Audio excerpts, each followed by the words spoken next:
Halo teman-teman semuanya, perkenalkan saya Sinta Maulida Hapsari, peserta Latsar CPNS Kemendikbudristek tahun 2024, gelombang 2 Angkatan 24, kelompok B.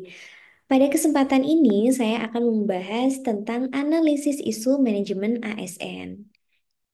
Diawali dari kedudukan ASN, terdiri dari PNS dan P3K. Nah, ASN memiliki fungsi sebagai pelayan publik, pelaksana kebijakan publik, dan perekat serta pemersatu bangsa. Selain itu, ASN juga memiliki hak seperti gaji, tunjangan, dan jaminan pensiun, serta kewajiban untuk setia pada negara dan menjalankan tugas dengan integritas. Pentingnya kedudukan, peran, hak, dan kewajiban ASN ada tiga. Yang pertama, efisiensi dan kualitas pelayanan publik.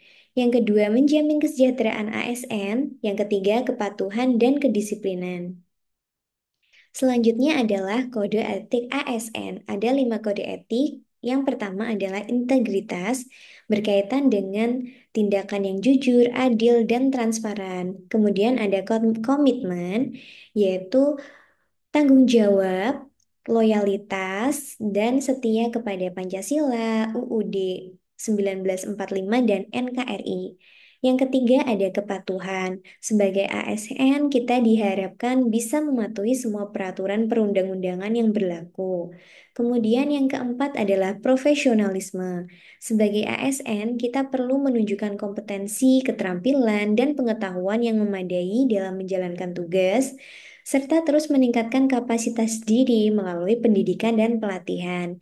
Dan yang terakhir adalah tidak diskriminatif, sehingga kita harus memperlakukan semua orang dengan adil dan tidak melakukan diskriminasi baik berdasarkan suku, agama, ras, jenis kelamin maupun golongan. Selanjutnya adalah kode perilaku ASN. Ada 5 kode perilaku, dimulai dari kepatuhan terhadap jam kerja, kemudian sikap dan penampilan yang sopan dan rapi, bersikap ramah dan hormat dalam berinteraksi dengan masyarakat maupun sesama ASN. Yang ketiga, penggunaan sumber daya. Nah, sebagai ASN, kita harus menggunakan sumber daya negara secara efektif, efisien, dan bertanggung jawab. Selain itu, diperlukan kerjasama dan koordinasi dengan rekan kerja dan atasan, serta bisa berkoordinasi dengan baik dalam melaksanakan tugas untuk mencapai tujuan bersama. Dan yang terakhir adalah penggunaan media sosial. Sebagai ASN, kita diharapkan untuk bijak dalam menggunakan media sosial, tidak menyebarkan hoax, serta menjaga nama baik institusi. Kemudian terdapat prinsip-prinsip sistem merit yang diterapkan dalam manajemen ASN. Nah, didasarkan pada tiga item. Yang pertama adalah kualifikasi. Nah, dalam kualifikasi ini, ASN direkrut dan dipromosikan berdasarkan kualifikasi yang relevan dengan posisi yang dilamar. Yang kedua, kompetensi. Nah, kompetensi ini terdiri dari kompetensi teknis maupun non-teknis. Dan yang ketiga adalah kinerja. Nah, kinerja diukur melalui indikator kinerja utama atau KPI yang menjadi salah satu faktor penting dalam menentukan promosi, penghargaan, atau pemberian insentif kepada ASN. Selanjutnya adalah bentuk implementasi sistem merit. Yang pertama adalah rekrutmen berbasis merit. Jadi ketika dilakukan rekrutmen, ASN dilakukan secara terbuka dan kompetitif dengan seleksi yang ketat untuk memastikan bahwa calon yang terpilih adalah yang paling sesuai dengan posisi yang ditawarkan. Yang kedua adalah penilaian kinerja. Berdasarkan hasil kerja mereka melalui sistem penilaian yang terstruktur dan objektif, penilaian ini biasanya cukup mencakup capaian target kerja, kualitas hasil kerja, dan perilaku kerja. Dan yang ketiga adalah pengembangan karir. Nah, didasarkan pada penilaian kinerja dan hasil asesmen kompetensi, serta menyediakan pelatihan dan pendidikan yang diperlukan untuk meningkatkan kemampuan ASN. Dan yang terakhir adalah promosi dan penghargaan. Nah, promosi jabatan dan pemberian penghargaan dilakukan berdasarkan penilaian meritokrasi dengan mempertimbangkan kinerja, kompetensi, dan potensi ASN untuk mengemban tanggung jawab yang besar. Selanjutnya adalah manajemen PNS.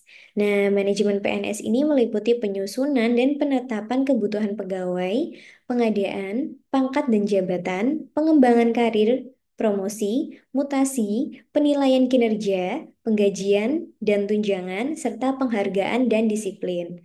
Nah, sistem merit menjadi dasar dalam manajemen PNS untuk memastikan bahwa seluruh proses yang dijalankan berjalan secara objektif dan adil. Selanjutnya adalah pemberhentian dan jaminan pensiun. Nah, PNS dapat diberhentikan karena berbagai macam alasan, termasuk mencapai batas usia pensiun atau karena pelanggaran tertentu.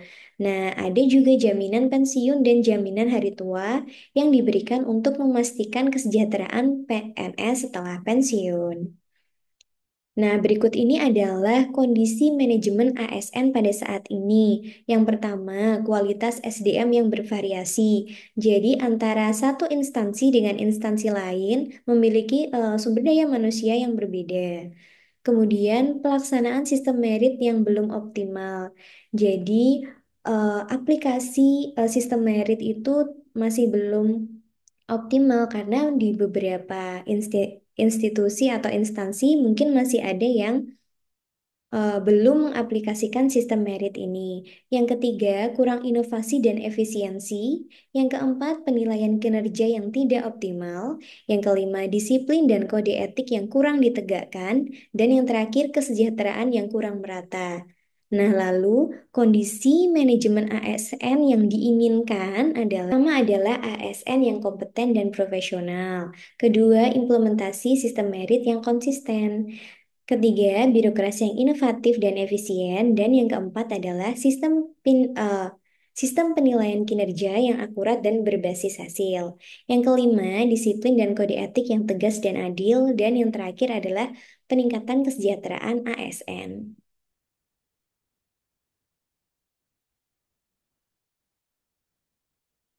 Nah, selanjutnya adalah analisis isu manajemen ASN di lingkungan kampus UNED sebagai satuan kerja saya di Fakultas Ilmu Pendidikan, khususnya Prodi Pendidikan Anak Usia Dini.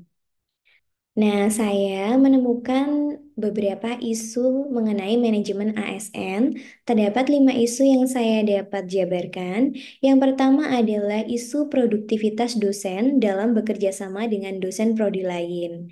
Nah, di PAUD masih sangat terbatas. Kemudian yang kedua, terdapat dosen yang tidak memenuhi angka kredit kumulatif dan kurang memahami penggunaan sister.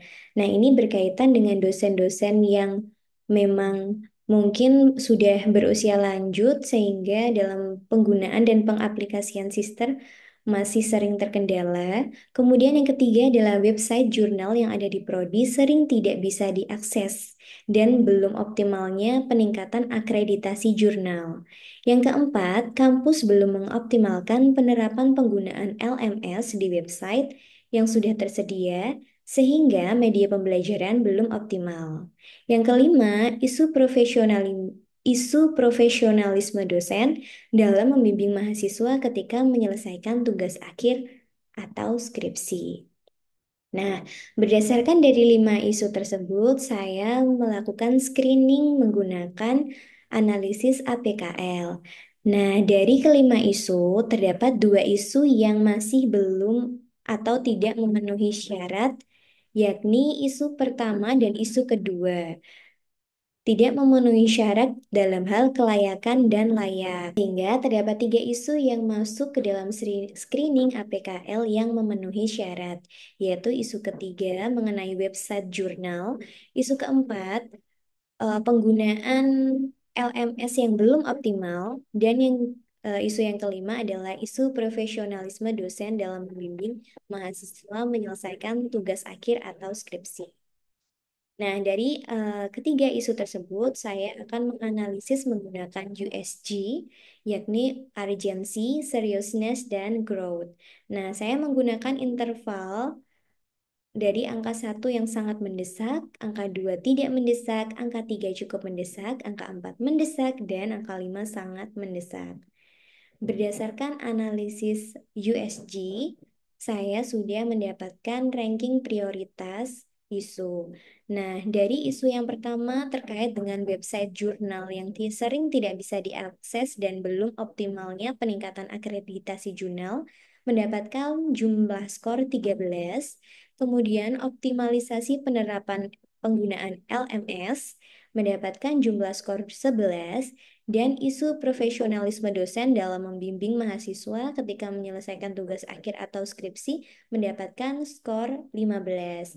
Nah, dari berdasarkan jumlah skor yang tertera di sini, sudah bisa kita tentukan ranking prioritasnya. Sehingga dari analisis menggunakan tabel USG ini, maka isu yang bisa ditinjau lebih jauh adalah isu yang ketiga, yakni isu profesionalisme dosen dalam membimbing mahasiswa ketika menyelesaikan tugas akhir atau skripsi.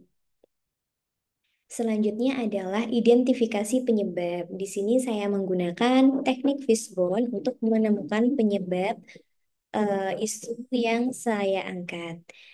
Yang pertama adalah people atau kita sebagai pelaku. Nah, di sini saya mengamati bahwa dosen yang menangani banyak mahasiswa atau memiliki tugas tambahan lain dapat mengurangi fokus dalam bimbingan dengan mahasiswa. Kemudian bisa juga dosen tidak memiliki keahlian khusus dalam topik yang diteliti oleh mahasiswa. Kemudian selanjutnya adalah metode yang digunakan oleh dosen. Yang pertama, tidak ada panduan yang jelas mengenai proses bimbingan, jadi termasuk ekspektasi maupun target itu masih belum jelas, serta tidak ada sistem yang memonitoring progres mahasiswa secara rutin, sehingga ya mungkin dosen dan mahasiswa hanya sekali jalan saja.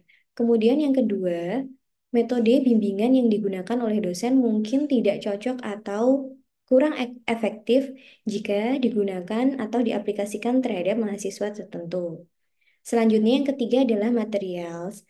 Nah, di sini mungkin terdapat keterbatasan akses sumber daya yang diperlukan untuk penelitian, misalnya seperti buku, jurnal, ataupun peralatan laboratorium yang bisa dijadikan sumber data. Kemudian, mahasiswa dan dosen mungkin memiliki keterbatasan akses dalam teknologi, sehingga untuk melakukan komunikasi atau penelitian itu juga terhambat. Nah, selanjutnya adalah environment atau lingkungan. Jadi, kebijakan institusi yang tidak mendukung serta kondisi lingkungan kerja yang tidak nyaman atau fasilitas yang kurang memadai juga bisa menyebabkan terhambatnya proses penelitian mahasiswa. Kemudian didukung juga dengan budaya akademik yang mungkin kurang kondusif. Selanjutnya adalah manajemen.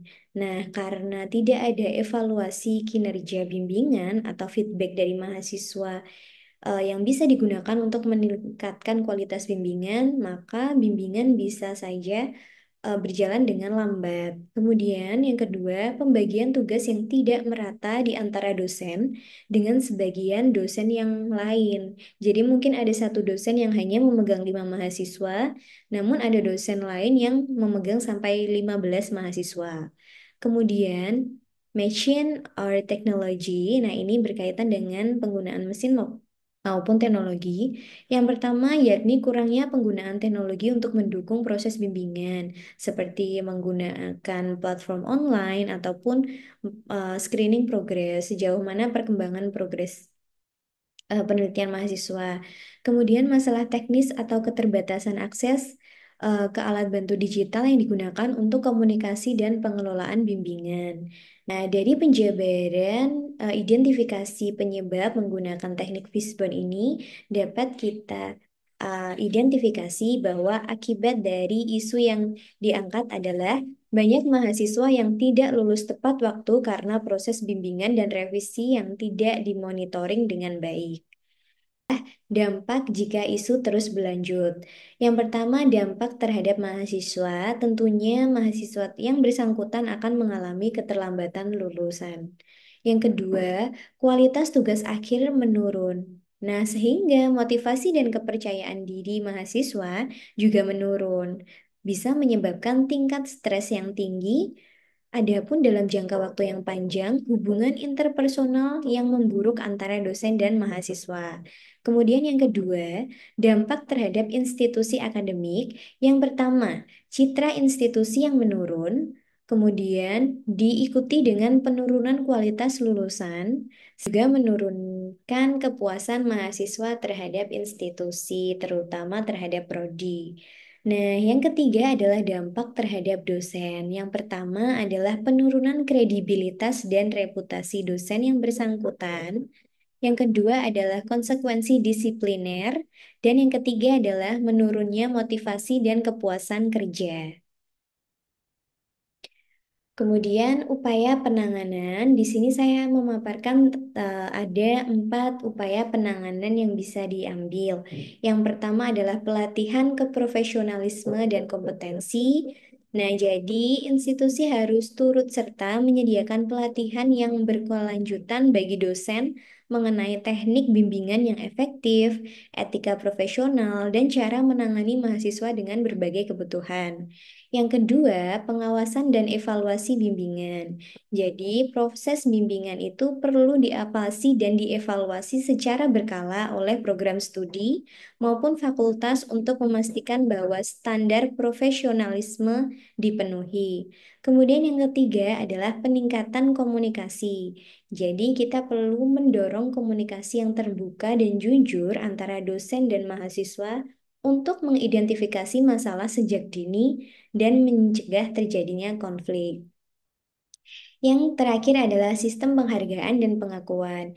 Nah, teruntuk institusi dapat memberikan penghargaan atau pengakuan kepada dosen yang menunjukkan profesionalisme tinggi dalam bimbingan sebagai wujud motivasi bagi rekan dosen yang lain.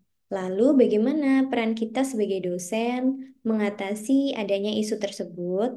Nah, yang pertama adalah kita perlu meningkatkan kompetensi akademik dan pedagogik diri sendiri.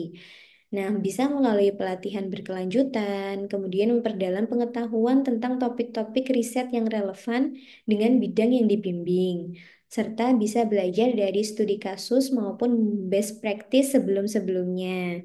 Yang selanjutnya adalah meningkatkan keterampilan komunikasi. Nah, jadi yang perlu meningkatkan keterampilan komunikasi itu bukan hanya mahasiswa, tetapi juga dosen juga. Yang pertama dengan mengembangkan kemampuan untuk berkomunikasi dengan mahasiswa secara terbuka dan empatik. Kemudian menyediakan umpan balik yang jelas, spesifik, dan membangun, serta menetapkan ekspektasi yang jelas. Selanjutnya adalah pengelolaan waktu yang efektif. Nah, seperti menyusun jadwal bimbingan yang terstruktur sehingga bimbingan tidak hanya ketika diperlukan tetapi sudah terjadwal. Kemudian yang kedua, memprioritaskan waktu untuk bimbingan mahasiswa sesuai dengan tahap penelitiannya. Jadi, tahap antara mahasiswa satu dengan mahasiswa yang lain bisa jadi berbeda sesuai dengan tahapan mereka. Kemudian memonitoring progres. Selanjutnya kita bisa meningkatkan penggunaan teknologi untuk memudahkan kita berkolaborasi atau berkoordinasi dengan mahasiswa. Misalkan seperti menggunakan aplikasi atau software yang bisa melacak progres penelitian mahasiswa sehingga kita mudah memonitoring dan memberikan masukan yang on time.